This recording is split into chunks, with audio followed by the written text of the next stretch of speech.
Je vous souhaite une excellente année 2025. Et pour que cette année 2025 démarre bien, toutes les équipes d'Europhone ont travaillé 10 petites astuces, même des grandes astuces, pour réussir sa prospection téléphonique 2025.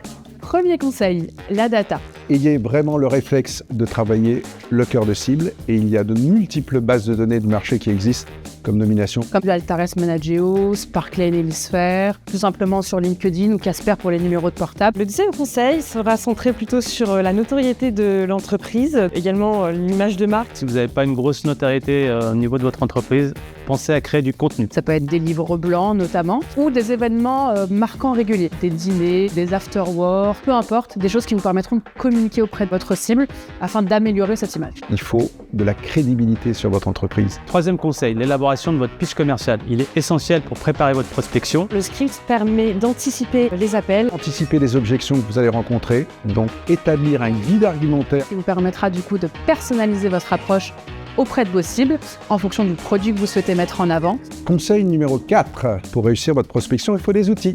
Et donc, il vous faut un CRM de qualité qui soit agile. Et permet aussi d'être adapté à la prospection téléphonique. Les grands acteurs du marché aujourd'hui ne permettent pas d'avoir des fonctionnalités spécifiques à la prospection par téléphone. Cinquième conseil, la prospection multicanale. C'est la clé pour mieux joindre les décideurs. Je conseille la prospection via le téléphone, bien évidemment, le SMS, les mails, LinkedIn. Utilisez l'IA pour créer du contenu. Vous allez pouvoir personnaliser en fonction de l'approche ou le ton que vous souhaitez donner.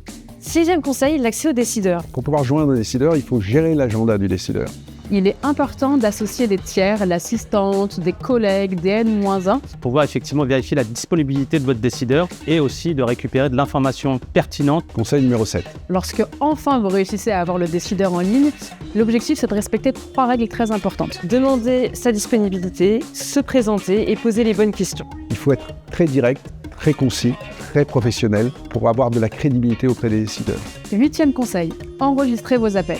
C'est très important en respectant bien entendu les règles de la CNIL ou de la RGPD. Il faut analyser ces appels, les écouter, débriefer avec votre hiérarchie. C'est ainsi que vous arriverez à améliorer l'approche et peaufiner la démarche de vos collaborateurs. Neuvième conseil, par rapport à la productivité. Il faut démultiplier les appels. Équipez-vous d'outils qui vous permettent de suivre et d'analyser les appels. 80 coups de fil par jour, 10 contacts argumentés, ça donne des résultats. 10e et dernier conseil, la posture commerciale. Ayez une posture dynamique, professionnelle et commerciale. Montrez votre joie, montrez votre empathie. On peut jouer sur l'humour. Le sourire s'entend au téléphone. L'objectif, c'est de se distinguer des appels parfois maladroits, notamment venant de l'offshore. Excellente année 2025.